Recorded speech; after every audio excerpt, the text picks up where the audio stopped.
दोस्तों नमस्कार। अगर आप स्टॉक मार्केट में इन्वेस्ट करते हैं तो आज आपको ये प्रेजेंटेशन देखना जरूरी है। अगर आप अंतरराष्ट्रीय व्यापार करते हैं, दुनिया से माल खरीदते हैं या बेचते हैं, आपको ये प्रेजेंटेशन देखना जरूरी है। क्योंकि अक्सर हम लोग जो चर्चा कर रहे हैं वो कर रहे हैं अमेरिका के टैरिफ को लेकर। उसका असर हमने देखा, लेकिन उससे बड़ी जो चिंता की बात है जिसकी चर्चा मैं आज आपसे करने वाला हूं, वो हो सकता है कि स्टॉक मार्केट में भूचाल सा ला दे।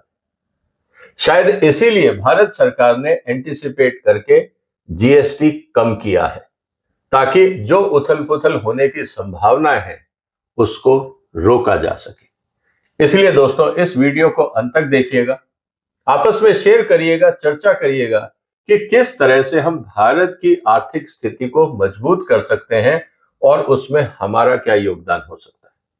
हमारा मतलब हम अपनी कंपनी को किस तरह से बचाएं, और अगर हम स्टॉक मार्केट इन्वेस्टर हैं तो हम क्या करें, और अगर हम करेंसी ट्रेडर हैं, कमोडिटीज का आयात निर्यात करते हैं, तब भी आपको आज का प्रेजेंटेशन देखना जरूरी है। दोस्तों अभी तक आपने सिर्फ एक ही पहलू देखा अमेरिका की अर्थनीति का, वो था टैरिफ। लेकिन जो आज मैं आपको बता रहा हूं और जिसका एनालिसिस डिटेल में मैं आपके साथ करूंगा, उसमें ट्रंप का भी कंट्रोल नहीं है। इस बात को समझना होगा। दोस्तों ये जो चार्ट आपके सामने है, ये है अमेरिका का उधार। आज करीब आंकड़े अलग अलग हैं, कोई 36 ट्रिलियन, कोई 37, कोई 38, और कुछ कुछ रिपोर्ट तो 40 ट्रिलियन डॉलर के उधार की बात करते हैं। मतलब जितना अमेरिका का जीडीपी है उससे करीब 115-120% के आसपास अमेरिका पे उधार है। अब ये उधार अगर लिया है तो चुकाना भी होगा। अब आप चुकाएंगे कहां से, क्योंकि आपके पास तो पैसा नहीं है। इसीलिए उधार चुकाने के लिए आपको दोबारा बाजार से पैसा उठाना है।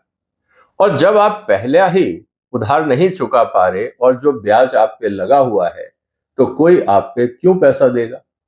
इसका मतलब आपको अगर बाजार से पैसा उठाना है तो आपको इंटरेस्ट रेट बढ़ाना होगा। अब ये एक छोटी सी बात है, लेकिन इसका खामियाजा पूरी दुनिया को उठाना पड़ेगा, खासकर भारत जैसे देशों को। इसकी चर्चा मैं आज आपके साथ करने वाला हूं। दूसरी तरफ दोस्तों, जो इंटरेस्ट एक्सपेंसेस है जो अमेरिका का, अगर आप ध्यान से देखें तो ये जो इंटरेस्ट एक्सपेंसेस है, ये अगर ग्रीन डॉट देखें, आज यहां पे अमेरिका का एक्सपेंस ये पहुंच गया जो कभी 2000 के आसपास हुआ करता था। इसका मतलब यह है कि अमेरिका की जीडीपी बढ़ी, प्रोपोर्शनेटली इंटरेस्ट कॉस्ट कम हुई। एक्चुअली कॉस्ट कम नहीं हुई, क्योंकि जीडीपी बढ़ी इसलिए इंटरेस्ट कॉस्ट उस रेशियो में कम हुई।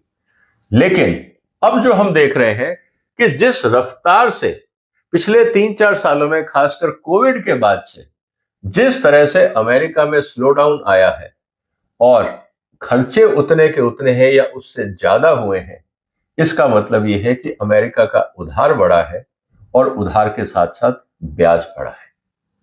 अब और उधार चाहिए, तो ब्याज ऑलरेडी अगर आप ध्यान से देखें तो करीब 5% के आसपास जो जीडीपी है वो पहुंच गया है। और अगर हम रेवेन्यू की बात करें तो करीब 17 से 20% के बीच में है, जो बहुत बड़ी संख्या है। उसकी भी हम चर्चा करते हैं। तो जो सरकार ने जब बाजार से पैसा उठाना शुरू किया, तो अगर आप ध्यान से देखें, अमेरिकन इकोनॉमी स्ट्रांग थी, कोई दिक्कत नहीं थी, तो लगातार ब्याज दरें कम हो रही थी। लेकिन जैसे ही कोविड के बाद हमने स्थिति देखी, ब्याज दरें बहुत तेजी से बढ़ी, क्योंकि हमारे पास पैसे नहीं थे, खर्चे उतने ही थे, उधार हम लगातार लेते रहे। तो जो लोग उधार दे रहे थे उन्होंने कहा कि भैया इस रेट पे तो काम नहीं चलेगा, ब्याज बढ़ाना पड़ेगा। और वही स्थिति अगर हम देखें दोबारा, तो अमेरिका की ये स्थिति आ गई 2005 के आसपास। मतलब अमेरिका की जो आर्थिक स्थिति है वो वापस 20 साल पहले की स्थिति में पहुंच गई। ये है मिसमैनेजमेंट। चाहे अमेरिका को आप कुछ भी बोलिए, लेकिन मिसमैनेजमेंट साफ दिख रहा है। अब थोड़ा सा और हम डिटेल में जाते हैं। इस समय जो टोटल डेट है वो करीब 37-38 डॉलर के ट्रिलियन डॉलर के बीच में है। मैं सितंबर की बात कर रहा हूं, इस महीने की।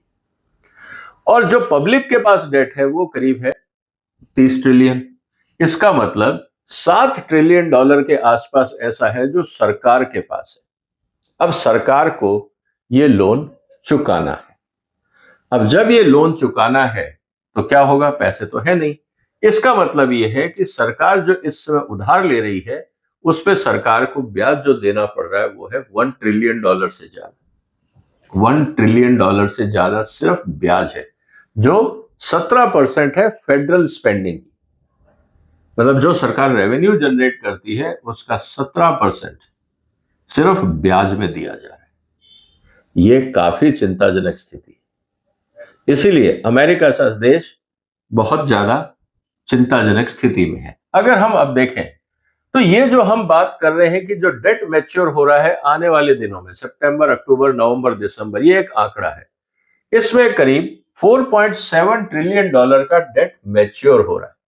क्योंकि अमेरिका की सरकार के पास पैसा नहीं है, इसलिए ये पूरा का पूरा जो डेट है इसको रोल ओवर किया जाएगा। पहले जो ब्याज था उसका करीब 3.5% ब्याज दर थी, अब वो बढ़ के करीब 4 के आसपास हो गई। इसका मतलब आधा परसेंट, अगर आप $1 ट्रिलियन की बात करते हो तो कितना होगा? अब आप यहां देख लीजिए।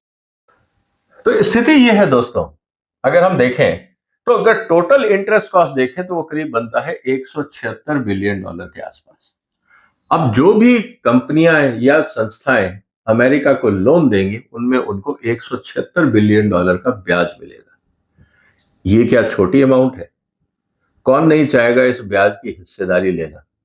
इसीलिए क्या होगा, अब हम उसको समझने का प्रयास करते हैं और क्यों भारत को चिंतित होना चाहिए।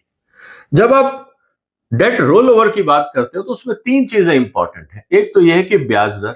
जब आप नया ब्याज ले रहे हो तो निश्चित रूप से बाजार ये कहेगा कि देखिए पहले आप 3.5 दे रहे थे, आप सस्टेन नहीं कर पा रहे हो, आपको और पैसा चाहिए, हम आपको दे देंगे, लेकिन रिस्क बढ़ रहा है तो ब्याज दर भी बढ़ाइए। तो 3.5 का 4% या उससे भी ज्यादा अगर ब्याज दर होता है तो क्या होगा? अमेरिका अगर 4% ब्याज दे रहा है रिस्क फ्री, अगर मैं risk free in the sense कि भाई सॉवरेन बॉन्ड है, तो क्या होगा? निश्चित रूप से लोग उस पर पैसा डालेंगे। इन्वेस्टर की डिमांड यह है कि अगर यूएस ट्रेजरी के लिए सस्टेन करना क्रूशियल है और अगर इन्वेस्टर का कॉन्फिडेंस कम होता जा रहा है कि अमेरिका पैसा दे पाएगा या नहीं, तो उनको अट्रैक्ट करने के लिए आपको इंटरेस्ट रेट बढ़ाना पड़ेगा। इसका मतलब आपकी जो बोरोइंग कॉस्ट है वो और बढ़ेगी। इसको समझिए, जैसे जैसे रिस्क बढ़ता है कॉस्ट ऑफ कैपिटल भी बढ़ती जाती है और उसका असर सिर्फ अमेरिका में नहीं, क्योंकि ट्रिलियंस ऑफ डॉलर अमेरिका को अगर सक करना है, वापस लेना है मार्केट में, तो आपको क्या करना पड़ेगा कि आपको मार्केट से कैपिटल अट्रैक्ट करना होगा। इसका मतलब यह है कि जो पॉलिसीज हैं वो पूरी दुनिया में असर डालेंगी, क्योंकि अमाउंट छोटा नहीं है, हम ट्रिलियंस ऑफ डॉलर की बात कर रहे हैं। तो कुल मिला के स्थिति क्या है? 2025 में टोटल करीब 7 से 8 जो ट्रिलियन डॉलर की जो डेट है वो मैच्योर हो रहा है। एंटिसिपेटेड ये है कि करीब 5 से 6% तक ये जाएगा और अभी जो है वो 3 से 4% है, अगर इंटरेस्ट रेट या यील्ड की हम बात करते हैं। दोस्तों, आज भारत में भी 5 से 6% एफडी में नहीं है, अगर आप ध्यान से देखें। इसका मतलब ये है कि अगर मेरे को अमेरिका में 5 से 6% मिल रहा है एफडी का रेट, तो मैं भारत से पैसा निकाल के कहां डालूंगा? अमेरिका में डालूंगा। जो बड़ी कंपनियां हैं जिनके पास अरबों डॉलर पड़े हैं, वो क्या करेंगे? वो पूरी दुनिया में जहां पे पैसा पड़ा है वहां से निकाल के, क्योंकि वहां उनको रिटर्न नहीं मिल रहा है, अमेरिका को कहेंगे आपको उधार चाहिए, हम देने को तैयार हैं, आप अगर 5-6% दे रहे हैं तो हमें मंजूर है। दुनिया भर का कैपिटल सक होके अमेरिका की तरफ जाएगा और उसका असर आएगा कि ग्लोबल बेंचमार्क जो है वो हिलेंगे, क्योंकि जब उनको लगेगा कि अमेरिका 5 से 6% एफडी दे रहा है, हमें अगर कैपिटल रोकनी है तो हमें बढ़ाना पड़ेगा, तो पूरी दुनिया में इंटरेस्ट रेट बढ़ने की संभावना है। और जब इंटरेस्ट रेट बढ़ता है तो उसके खामियाजा क्या होते हैं उसकी भी हम अलग से चर्चा करें। इसका मतलब यह है कि दुनिया में इंटरेस्ट रेट बढ़ेंगे। जब इंटरेस्ट रेट बढ़ेंगे तो जो कैपिटल फ्लो है लो इंटरेस्ट एरिया से हाई इंटरेस्ट एरिया में जाएगा और साथ ही साथ जब आप डॉलर में लेके जाएंगे तो अगर आपके पास इंडियन करेंसी है या कोई और करेंसी है तो आप चाहेंगे कि वो करेंसी हम बेचें, बदले में डॉलर खरीदें और अमेरिका को दें। इस स्थिति में क्या होगा, भारत का जो रुपी है उसकी डिवैल्यूएशन होने की बहुत ज्यादा संभावना है। अब इसको भारत के नजरिए से थोड़ा डिटेल में एनालाइज करते हैं। सबसे पहले हम ये कह रहे हैं कि जो क्रेडिट फ्लो, जो कैपिटल फ्लो है, वो सारी जो फॉरेन इंस्टीट्यूशनल इन्वेस्टर्स हैं वो पैसा निकालेंगे भारत से और अमेरिका को देंगे। इसका मतलब वो पैसा कहाँ है, जेब में तो रख के बैठे नहीं है, वो पैसा है हमारी स्टॉक मार्केट में। इसका मतलब स्टॉक मार्केट से पैसा निकलेगा, इंडियन करेंसी निकलेगी, डॉलर में कन्वर्ट होगी और अमेरिका जाएगी। और इसका एक ही कारण है, या तो भारत में आपको रेट बढ़ाने पड़ेंगे ताकि कैपिटल ना निकले, नहीं तो स्टॉक मार्केट क्रैश होगा। ये संभावनाएं बहुत कुछ विजिबल दिख रही हैं, इसीलिए मैंने कहा कि आप इस प्रेजेंटेशन को संभल के देखिएगा। रुपी डेप्रिसिएशन, जब डॉलर की डिमांड बढ़ रही है ऑब्वियसली डेप्रिसिएशन होगा। अभी 88 के पास है, हो सकता है ये 92 तक चला जाए, और जब 92 तक जाएगा तो जितना हम आयात कर रहे हैं, खासकर हमारी जो एनर्जी सोर्स और कमोडिटी रिक्वायरमेंट्स है, वो महंगे होंगे। जब महंगे होंगे तो भारत में इन्फ्लेशन भी आएगा, इसको भी समझना पड़ेगा। हाई बोरोइंग कॉस्ट, आपको ज्यादा पैसा देना पड़ेगा, और कैपिटल बोरोइंग, और भारत सरकार को भी अगर लोन देना है या लेना है तो ऐसी स्थिति में ब्याज बढ़ेंगे। जब डिवैल्यूएशन होता है तो यूएस की तरफ से या बाकी मार्केट है, आपका जो एक्सपोर्ट्स है उस पर असर आएगा, स्लो डाउन होगा। और जो आपके खासकर ज्यादातर एक्सपोर्ट्स हैं, आईटी, फार्मा, टेक्सटाइल वगैरह, ये सब, इसका असर आपको जीडीपी में देखने को मिलेगा। और क्योंकि रुपया वीक हो रहा है, इंटरेस्ट बढ़ रहा है, आपको उसका इन्फ्लेशन दिखेगा, इंपोर्ट महंगा होगा। जब इंपोर्ट महंगा होगा तो कुल मिला के आपको इंटरेस्ट रेट बढ़ाना पड़ेगा। और जब आप इंटरेस्ट रेट बढ़ाएंगे तो क्या होगा, एक तरफ डिमांड कम हो रही है, दूसरी तरफ ब्याज बढ़ रहा है, इकोनॉमी में प्रेशर और बढ़ेगा। उम्मीद करता हूं कि इतना ना हो, सरकार उसकी तैयारी करेगी, लेकिन असर हमें देखने को मिलेगा। ऐसी स्थिति में भारत के पास ऑप्शंस क्या है, इसको भी हमें समझना होगा। हमारे पास अभी डॉलर रिजर्व है, उसका हम इस्तेमाल कर सकते हैं ताकि जितना पैसा भारत से जाए हम उसको दे के कुशनिंग करें, पैनिक हम रोक सकते हैं। लेकिन सबसे इंपॉर्टेंट बात यह है कि अगर ये सिलसिला लंबा चला, क्योंकि जैसा मैंने आपको बताया, अमेरिका का जो उधार है वो रुकने वाला नहीं है। आज अगर $37 ट्रिलियन है, तो जो ट्रंप का स्वीट एंड ब्यूटीफुल बिल है वो तो लिमिट को $41 ट्रिलियन तक ले जा रहा है। इसका मतलब इस साल अगर हम टाल गए तो अगले साल क्या होगा। तो इसीलिए भारत को बहुत तेजी से अपनी इंडस्ट्री पे फोकस करना होगा, और इंटरनेशनल मार्केट पे जो डिपेंडेंसी है उसको कैसे एड्रेस किया जाए, इस पे बहुत तेजी से काम करना होगा। इसके अलावा जो टेम्परेरी कैपिटल कंट्रोल है उसको हम कर सकते हैं, शॉर्ट टर्म हम मॉनिटर कर सकते हैं, जो कैपिटल बाहर जाएगा उसको हम लिमिट कर सकते हैं। लेकिन जब हम इस तरह की हरकतें करेंगे तो लोगों का कॉन्फिडेंस शेक होगा कि इसका मतलब भारत के अंदर इंटरनल वीकनेस है, स्ट्रक्चरल वीकनेस है, और इससे भारत के ऊपर जो इन्वेस्टर्स का कॉन्फिडेंस है वो हिलेगा। आने वाले दिनों में जो लोग स्टॉक मार्केट में इन्वेस्ट करना चाहते हैं या भारत में इन्वेस्ट करना चाहते हैं, वो भी थोड़ा संभलेंगे, भारत को और डिटेल में देखने का प्रयास करें। इसके अलावा जो आरबीआई कर सकता है वो है कि लिक्विडिटी सपोर्ट, जितना भी पैसा निकल रहा है उसको हम लिक्विडिटी, ऑब्वियसली आरबीआई का काम है लिक्विडिटी प्रोवाइड करना, जिससे डोमेस्टिक जो क्रेडिट फ्रीज है उसको हम रोक सकते हैं। क्योंकि जब आपके पास डिमांड आ रही है डॉलर की और अगर हम नहीं दे पा रहे और हम उस पर कैप लगा देते हैं तो एक नेगेटिव मैसेज जाता है। तो ये लिक्विडिटी देना जरूरी है, लेकिन it raises the inflation risk if overdone. आपने जरूरत से ज्यादा पैसा अगर बाजार में उतार दिया तो इन्फ्लेशन बढ़ता है।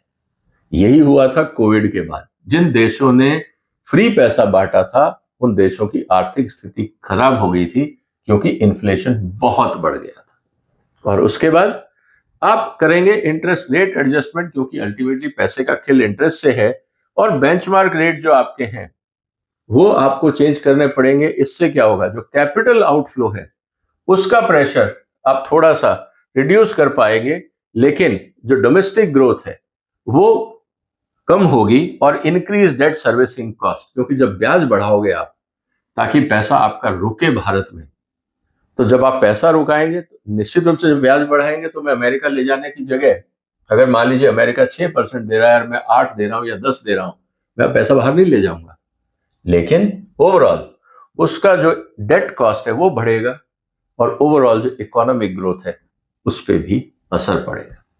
तो दोस्तों, आने वाले दिनों में हमें इस बात के लिए तैयार रहना चाहिए कि टैरिफ का तो खेल एक तरफ से चल ही रहा है, दूसरी तरफ जो अमेरिका का डेट रोल ओवर होने वाला है, इसका जो भारत में असर पड़ेगा, खासकर जो फॉरेन कैपिटल बाहर जाएगी, उसको कैसे मैनेज किया जाए और उसका जो ओवरऑल इकोनॉमिक कंडीशन में स्तर में असर पड़ेगा उसको कैसे मैनेज किया जाए, ये आने वाले दिनों में हम देखेंगे।